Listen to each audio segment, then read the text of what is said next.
Hey everyone, and welcome back to the channel. Ever feel like you're in a never-ending battle with dust? You wipe down a surface and poof, the next day it's back. It's a universal struggle, but have you ever stopped to wonder what that pesky gray fluff actually is? Well, get ready, because we're about to dive deep into the microscopic world of dust, and trust me, it's more fascinating and a little more gross than you might think. So, let's get the big one out of the way first. You've probably heard that dust is mostly human skin. And yeah, that's a huge part of it. Our bodies are incredible shedding machines. We slough off millions of dead skin cells every single day. Think about it. You, your family, your pets, you're all constantly contributing to the dust supply just by living and breathing in your home. It's like leaving a little bit of yourself everywhere you go. A bit weird, right? But that's just the tip of the iceberg. If we put a speck of dust under a super powerful microscope, we'd find a whole universe of tiny particles. A significant portion of indoor dust is actually from the great outdoors. Tiny bits of soil pollen from plants and even minuscule particles from volcanic eruptions or distant deserts can travel thousands of miles on the wind, eventually finding their way into your home through open windows doors or even your ventilation system. So that little dust bunny under your sofa could contain a souvenir from the Sahara Desert. And it gets even more interesting. Think about everything inside your house. That cozy sweater you love? It's shedding fibers. The rug in your living room? Shedding fibers. Your curtains, your bed sheets, your sofa, they're all slowly breaking down and releasing tiny particles into the air. These clothing and textile fibers are a major ingredient in the dust recipe, mixing and mingling with everything else. This is why you might find more dust in your laundry room or your closet. It's a fiber festival in there.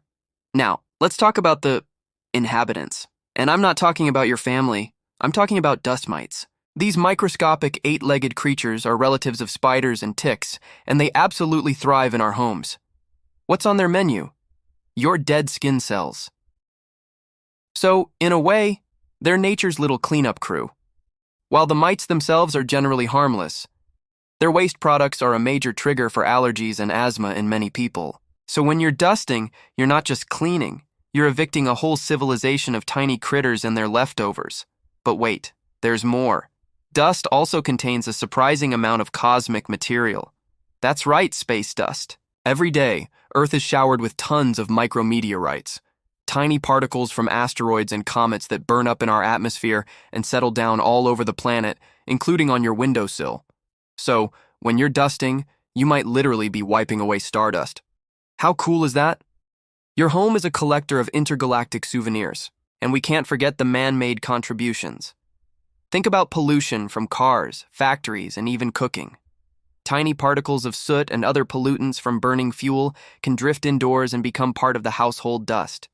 Even everyday activities like using hairspray, spray deodorant, or air fresheners release chemicals and particles that eventually settle and join the dust bunny party. It's a complete chemical cocktail. So, let's recap this wild concoction we call dust.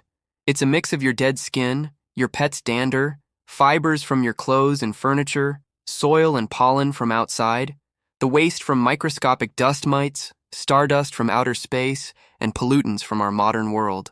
It's a unique signature of your life and your environment, all mashed together into a fine gray powder.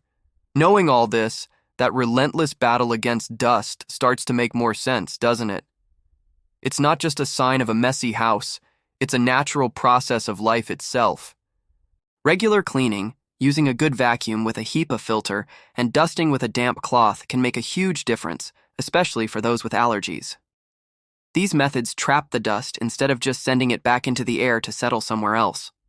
Improving ventilation can also help carry some of these particles out of your home. So next time you see that layer of dust, instead of just groaning, maybe you'll see it a little differently. You'll see a story, a microscopic chronicle of your daily life, the world outside, and even the cosmos. It's a reminder of the complex and interconnected world we live in, even within the four walls of our own homes. Thank you so much for joining me on this deep dive into the world of dust. I hope you found it as mind-blowing as I did. If you enjoyed this video and learned something new, please give it a thumbs up, and don't forget to subscribe and hit that notification bell so you wouldn't miss our next curious exploration. Got any other everyday mysteries you want us to solve?